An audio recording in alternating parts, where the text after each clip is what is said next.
मित्रांनो, पुण्यात वैष्णवी हगवणे हे एका तरुणीचं हुंडाबळी प्रकरण समोर आलं आणि त्यानंतर संपूर्ण देशभरात काहूर माजलं.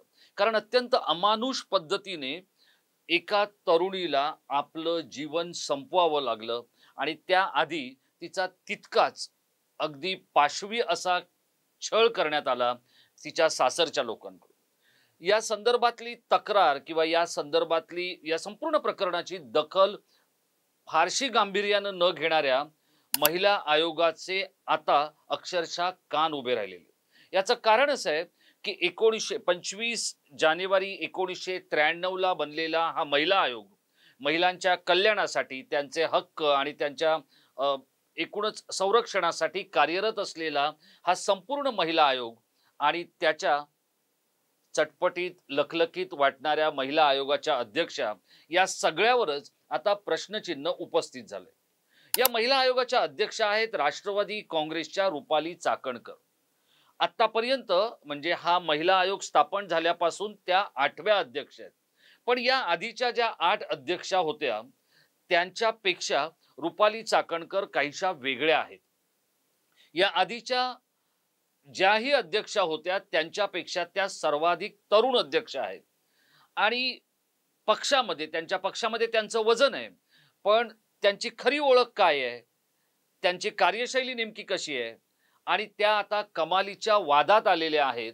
त्यांचं आता काय होणार हे मी आपल्याला सांगणार आहे. पण हा व्हिडिओ आपलं महिलांबद्दलची बांधिलकी, महिलांबद्दलचा आदर, आपल्या घरात असलेल्या महिलांबद्दलची आपली जी कृतज्ञता, यासाठी हा संपूर्ण व्हिडिओ आपण शेवटपर्यंत पाहावा अशी माझी आपल्याला विनंती आहे. आणि त्यानंतर आपण आपलं मत बनवू शकता आणि आमच्या इनबॉक्सच्या खाली आपण आपल्याला काय म्हणायचंय ते सुद्धा व्यक्त होऊ शकतं. नमस्कार मित्रहो, मी राजेश कोचरेकर आणि आपण पाहताय आपलं आवडतं न्यूज पोर्टल टाइम महाराष्ट्र. मित्रहो, परवा आपण एक व्हिडिओ केला होता ठाण्याच्या घोडबंदरवरचे 3000 कोटी रुपये कोणाचे. या व्हिडिओ मधली माहिती, या व्हिडिओ मधला एकूणच रोख आणि या व्हिडिओ मधल्या ज्या काय वृत्तपत्रीय मूल्यांच्या ज्या काही गोष्टी होत्या त्या बघून आपण सगळ्यांनीच या व्हिडिओला प्रचंड प्रतिसाद दिला. त्याबद्दल आपले आभार. असेच व्हिडिओ आपण आणण्याचा प्रयत्न करणार आहोत. यासाठी सुद्धा आपण आपल्याकडची माहिती आम्हाला जर देत राहिलात तर एक चांगला गुणात्मक मूल्यांवरचा व्हिडिओ आपण रोज आपल्यासाठी बनवण्याचा प्रयत्न करत असतो आणि त्यासाठीच टाइम महाराष्ट्र ओळखलं जातं. आपण आम्हाला सबस्क्राईब केलं असेल तर धन्यवाद, नसेल केलं तर करा. आता विषय महिला आयोगाचा. या महिला आयोगाची स्थापना मी आपल्याला सांगितली 25 जानेवारी 1993 ला याची स्थापना झाली आणि त्यावेळेला पहिल्या महिला आयोगाच्या अध्यक्षा होत्या प्रभा राव, काँग्रेसच्या नेत्या होत्या ते. त्यानंतर आतापर्यंत 8 महिला आयोगाच्या अध्यक्षा झाल्या. दुसऱ्या महिला आयोगाच्या अध्यक्षा होत्या प्रियांका सावंत आणि त्यानंतर अनेक महिला आयोगाच्या अध्यक्ष झाल्या. आता रुपाली चाकणकर विद्यमान अध्यक्ष आहेत. त्याच्या आधी कोण होत्या तर विजया रहाटकर होत्या. हा महिला आयोग काय करतो तर या महिला आयोगाचं जे काही कार्यक्षेत्र आहे किंवा ज्या कार्यकक्षा आहेत त्या काय आहेत तर महिलांवरच्या अन्याय आणि अत्याचारासाठी जी काही एक कायदेशीर प्रक्रिया आहे त्याचा पाठपुरावा करणं, महिलांच्या न्याय आणि हक्कांचं संरक्षण होतंय की नाही हे पाहणं आणि राज्यभरात असलेल्या वेगवेगळ्या महिलांसाठी काम करणाऱ्या संस्थांना एकत्र आणणं, त्यांच्याशी समन्वय साधणं.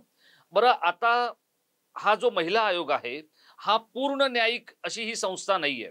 ही संस्था कशी आहे तर अर्धन्यायिक संस्था आहे. म्हणजे ते सुनावणी घेऊ शकतात, कोणत्याही व्यक्तीला ते समन्स काढू शकतात आणि सुनावणी घेऊ शकतात. सुनावणी झाल्यानंतर शिक्षेची तरतूद या महिला आयोगाकडे नाहीये. दरवर्षी राज्य सरकार या महिला आयोगाला 10 कोटी रुपयांच्या आसपास पर्यंतची रक्कम त्यांच्या कामकाजासाठी देत असतो. जेव्हा हा महिला आयोग बनला त्यावेळेला त्यांना 35 पदं निर्धारित करून देण्यात आलेली आहेत. आजपर्यंत तीच आहेत. तिथे पदांची गरज आहे, तिथे मनुष्यबळ वाढायला हवं, हे सगळं खरं आहे. पण गेल्या 4 वर्षात या महिला आयोगाचे अक्षरशः वाभाडे निघाले. हे मी का विधान करतो हे आपण समजून घ्या. कारण गेल्या काही काळामध्ये हुंडाबळी किंवा महिलांवरच्या अन्याय आणि अत्याचारामध्ये प्रचंड मोठ्या प्रमाणात वाढ झालेली आहे. आता हे मुळशीचं जे वैष्णवी हगवणे प्रकरण जे काय आहे, हे राष्ट्रवादी काँग्रेसच्या नेत्याच्या कुटुंबामध्ये, मी त्याला नेता का म्हणतोय, कारण तो जो राजेंद्र हगवणे होता, तो मुळशी या तालुक्यातला राष्ट्रवादीचा प्रमुख होता. त्याची दोन्ही मुलं जी काय आहेत, ते शशांक आणि सुशील, या दोन्ही मुलांनी सुद्धा या वैष्णवीच्या छळामध्ये सहभाग घेतला होता. त्यांच्या बहिणीने म्हणजे करिश्माने सहभाग घेतला होता. बहिणीचा प्रियकर वजा मित्र याने सुद्धा त्यामध्ये सहभाग घेतला होता आणि त्यांच्या आईने म्हणजे लता हगवणेने पण सहभाग घेतला होता. तर हे राष्ट्रवादीतलं प्रकरण. आता बीड मधलं प्रकरण आपल्याला ठाऊक असेलच, करुणा मुंडेचं जे काय प्रकरण आहे. या अशा राष्ट्रवादीशी संबंधित असलेल्या प्रकारामध्ये या रुपाली चाकणकरांचा महिला आयोग काहीसा थरथरत्या हातानं व्यक्त होतो. आता हे फक्त राजकारण्यांबद्दल झालंय का, तर नाही, हे पत्रकारांबद्दल सुद्धा झालंय. गेल्या काही काळांमध्ये पत्रकारांच्या कुटुंबांमधल्या काही तक्रारी वाढत चालल्या आहेत. नुकताच या महिला आयोगाने नाशिकला एक कार्यक्रम घेतला, ज्याला सुनावणीचा कार्यक्रम आपण म्हणू शकतो. गेल्या काही काळात म्हणजे विजया रहाटकरांनी ही प्रक्रिया सुरू केली. त्या भाजपच्या होत्या, मराठवाड्यातल्या होत्या. आता त्या राष्ट्रीय महिला आयोगाच्या सदस्य आहेत. अत्यंत सुंदर काम त्यांनी केलं आणि त्यानंतर आलेल्या 2021 मध्ये आल्यात रुपाली चाकणकर. त्यांचा जो कार्यकाळ आहे तो पूर्ण झाला ऑक्टोबर 24 मध्ये. 3 वर्षाचा कार्यकाळ असतो या अध्यक्षांचा आणि त्यासाठी त्यांना दर महिन्याला 3000 रुपयाचं मानधन दिलं जातं. आता रुपाली चाकणकरांना जर आपण पाहिलं, किंवा तुम्ही, आज सध्या डिजिटलचा जमाना आहे, तुम्ही सुद्धा तुमच्या समोर असलेल्या लॅपटॉपवर किंवा कम्प्युटरवर गुगलवर जाऊन बघा. तिकडे त्यांच्या नावाखाली आलेलं असतं इंटरनेट पर्सनॅलिटी. ही ओळख आहे का महिला आयोगाच्या अध्यक्षाची? तर आता तुम्हीच सांगा. आता या रुपाली चाकणकरांच्या विरोधात हे जे सगळं वातावरण तयार झालंय, याचं कारण काय? तर रुपाली चाकणकर यांची खूप मोठी गल्लत झालेली आहे. ती काय आहे?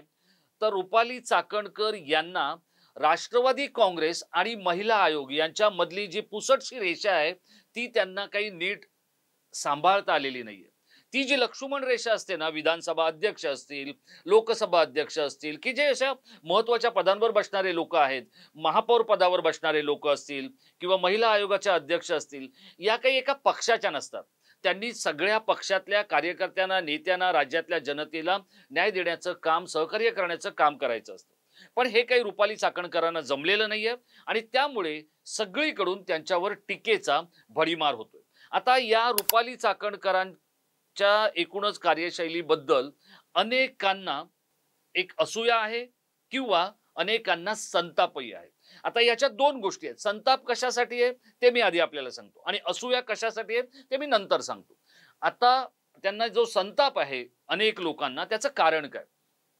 तर रुपाली चाकणकर या राष्ट्रवादीच्या नेतृत्वाच्या अत्यंत जवळ असल्यामुळे, नेतृत्वाच्या म्हणजे थेट सांगतो अजित पवारांच्या त्या जवळ असल्यामुळे, त्यांच्याकडे एखाद्या गोष्टीची ज्या वेळेला आपण पूर्तता करतो त्यावेळेला त्यांना पूर्णतः राष्ट्रवादीचा रंग असतो आणि मग त्यांच्या समोर असलेल्या व्यक्ती या अशाच पद्धतीत दबक्या भेदरलेल्या पद्धतीत त्यांच्याबरोबर रिॲक्ट होतात आणि मग रुपाली चाकणकर त्यांच्यावर हावी झालेले असतात.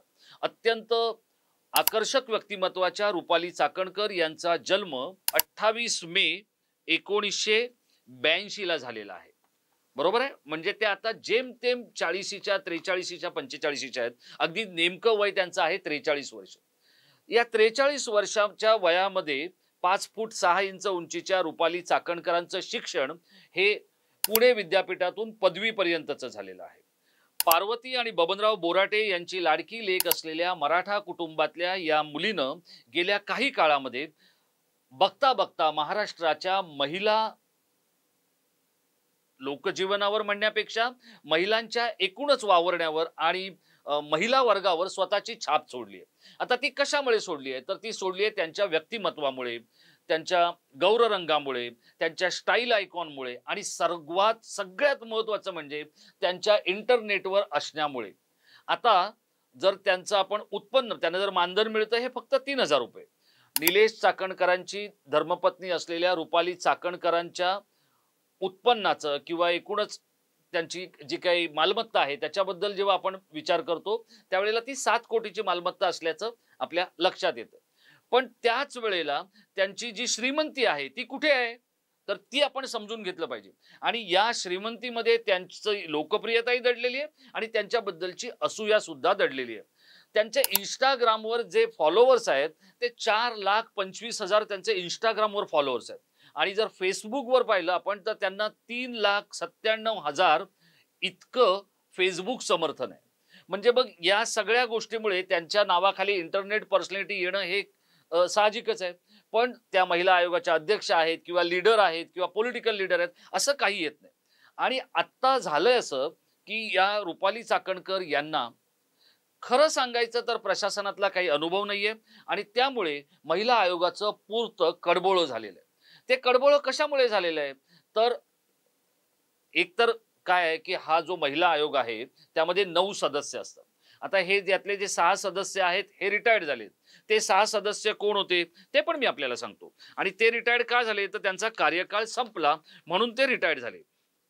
आता त्यामध्ये कोण होते कारण या महिला आयोगाच्या अध्यक्षा झाल्या तो काळ कोणता होता तर महाविकास आघाडीचा काळ होता. त्या 2021 मध्ये महिला आयोगाच्या अध्यक्ष झाल्या. तेव्हा त्यांच्याबरोबर कोण होत्या तर सुप्रदा फातर्पेकर ज्या शिवसेनेच्या होत्या, त्याचप्रमाणे संगीता चव्हाण ज्या बीडच्या होत्या त्या सुद्धा शिवसेनेच्या होत्या. आता तिथे काँग्रेसचं कोण होतं बघा उत्कर्षा रुपवते होत्या आणि गौरी छाबरिया या दोघी काँग्रेसच्या होत्या. आता एनसीपीच्या कोण होत्या तर आभा पांडे ज्या नागपूरच्या आहेत आणि दीपिका चव्हाण या माजी आमदार आहेत त्या नाशिकच्या आहेत. या 6 जणींचा कार्यकाळ संपला आणि तेव्हापासून अजून काही सदस्य तिथे बनलेले नाहीयेत. आता याच्या व्यतिरिक्त तिथे कोण असतं तर याच्या व्यतिरिक्त तिथे स्वतः अध्यक्ष असतात म्हणजे 6 जणी झाल्या आणि अध्यक्ष 7. एक सदस्य सचिव असतात ज्या IAS असतात प्रशासकीय अधिकारी असतात आणि एक पोलीस महासंचालक हे पदसिद्ध सदस्य असतात या महिला आयोगाचे. आणि त्या ज्या वेळेला बैठकांना पोलीस महासंचालकांना येता येत नाही किंवा ते येत नसतात तर त्यावेळेला ते काय करतात त्यावेळेला ते आपला एक प्रतिनिधी जो IPS दर्जाचा अधिकारी असतो त्याला पाठवून दिलं जातं.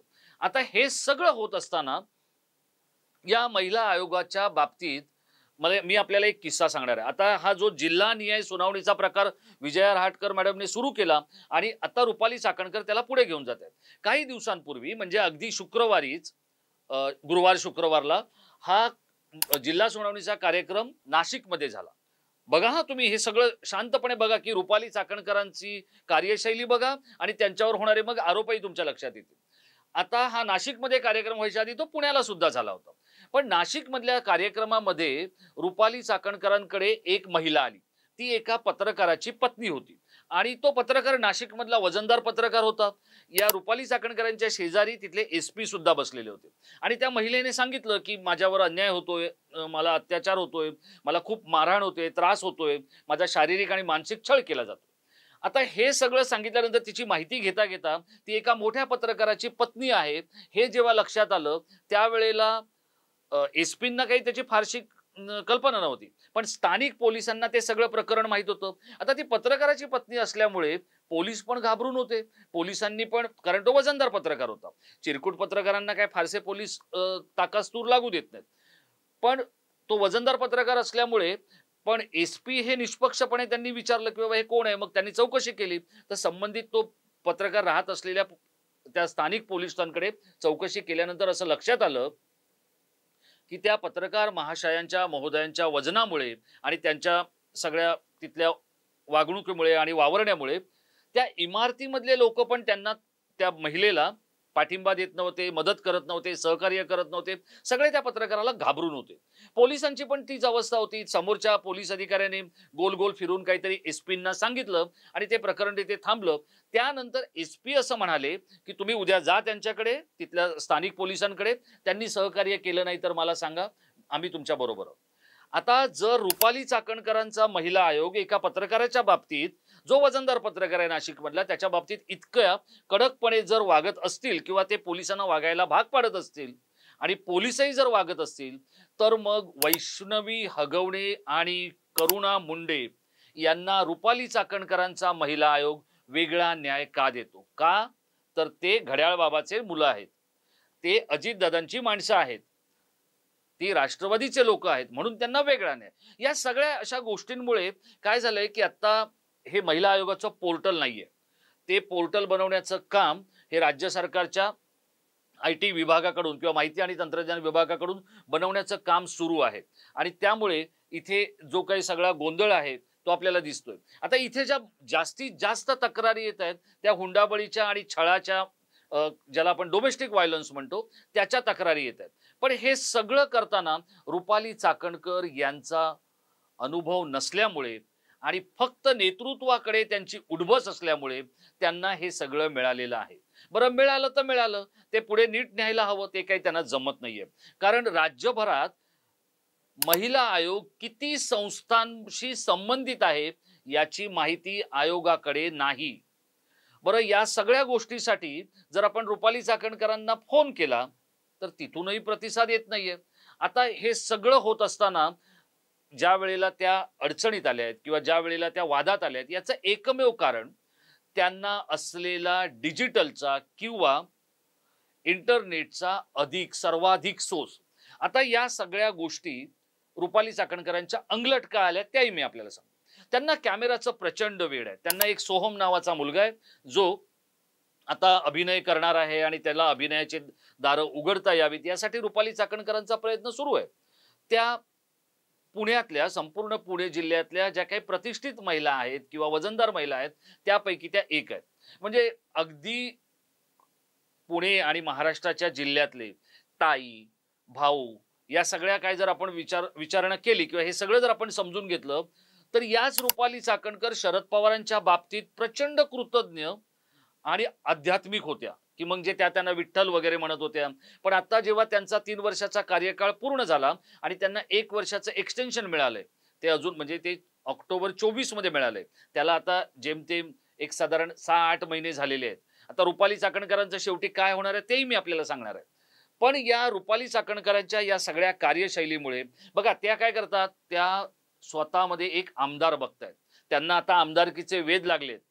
पण त्यांच्या आमदारकीचं काय होणार याच्यावर आपला वेगळा व्हिडिओ येणार आहे, कारण राष्ट्रवादीमधून कोण कोण त्याच्यासाठी प्रयत्न करतंय हे पण मी आपल्याला सांगणार आहे. आत्ता जो महिला आयोगाचा घोळ रुपाली चाकणकरांनी घालून ठेवलेला आहे तो काय आहे, तर या महिला त्या राहतात पुण्याला, त्या मुंबईत येतात.